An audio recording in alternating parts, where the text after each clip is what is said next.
नमस्ते दोस्तों। तो पिछली वीडियो में आपने देखा शिवाजी की शिक्षा में छिपा राजशाही मंत्र। तो चलिए राजगाथा को आगे बढ़ाते हैं। भारत के इतिहास में कुछ पल ऐसे होते हैं जो न तलवार से लिखे जाते हैं न ताज से, बल्कि एक विचार, एक शपथ से।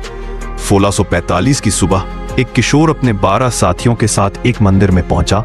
घने जंगलों के बीच सह्याद्री की ऊंचाई पर मंदिर में गूंजती हुई उसकी आवाज आज भी हवाओं में तैरती है।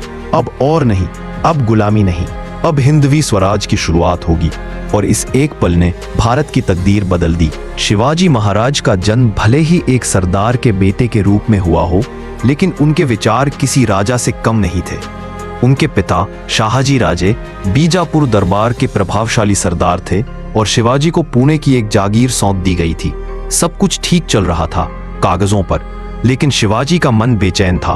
पुणे, सासवर, बारामती, हर गांव, हर पहाड़ी, हर किला उन्हें कुछ और कह रहा था। यह भूमि तुम्हारी है, लेकिन इस पर राज कोई और करता है। भारत उस समय विदेशी सुल्तानों और मुगल शासन के अधीन था। देश की भूमि पर देश के ही लोग गुलामी कर रहे थे। कभी बीजापुर की फौज, कभी अहमदनगर का हमला, तो कभी मुगलों का कहर। गांव जलते थे, किसान मरते थे और मराठा योद्धा बस दूसरों की लड़ाइयां लड़ते थे। इसी असंतोष ने शिवाजी के दिल में एक बीज बो दिया, स्वराज्य का। एक ऐसा राज्य जो अपनी मिट्टी का हो, अपने लोगों का हो, हिंदवी स्वराज्य। एक दिन शिवाजी ने अपने 12 भरोसेमंद साथियों को बुलाया। जुंजराव मराल, हैबतराव शिलमकर, बाजी पासलकर, विठोजी शितोले, जेदे, पेगुडे, बंडाल, वे सभी जो मावल घाटी की आत्मा थे। वे रायरेश्वर पहुंचे, एक प्राचीन मंदिर जो भगवान शिव को समर्पित था। वहां गर्भगृह में दिए की लौ की रोशनी में शिवाजी बोले, मित्रों, क्या हम जीवन भर दूसरों की तलवार बनकर जीते रहेंगे? क्या हम अपने वतन की खातिर कुछ नहीं कर सकते? हमारे लोग मर रहे हैं, हमारी भूमि बन रही है और हम चुप है। अब और चुप नहीं रहना है। शब्दों में क्रांति थी, आंखों में आंसू थे। और तब शिवाजी ने कहा, मैं स्वराज चाहता हूं, एक ऐसा राज्य जो हिंदवी हो, अपना हो। क्या तुम मेरे साथ हो? हाँ राजे, हम आपके साथ हैं। और फिर आया वो ऐतिहासिक क्षण। मंदिर के गर्भगृह में शिवाजी ने अपनी तलवार उठाई और कहा, भगवान रायरेश्वर को साक्षी मानकर हम सब शपथ लेते हैं कि हम हिंदवी स्वराज्य के लिए अपने प्राण भी न्यौछावर कर देंगे। हर शब्द, हर स्वर मंदिर की दीवारों से टकराकर गूंजने लगा। ये कोई सामान्य कसम नहीं थी, ये भारत की नई कहानी का पहला अध्याय था। शिवाजी अब सिर्फ जागीर का अधिकारी नहीं रहा, वो बन चुका था एक मिशन का नेता, एक आदर्श का प्रतिनिधि। रायरेश्वर के बाद शिवाजी और उनके मावले दिन रात एक कर देते हैं।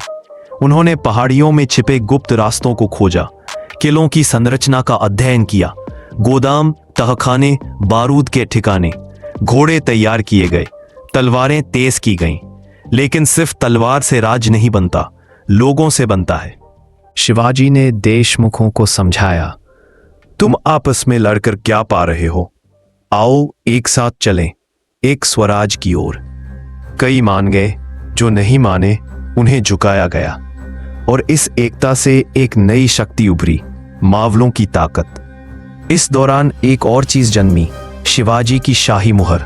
संस्कृत में लिखी गई एक परिवर्तन की शुरुआत। यह मुहर अमावस्या की तरह चमकेगी।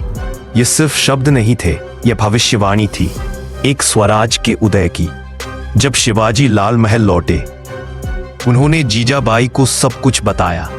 उनकी मां मुस्कुराई और कहा, तू वह करेगा जो मैं वर्षों से सपना देख रही हूं।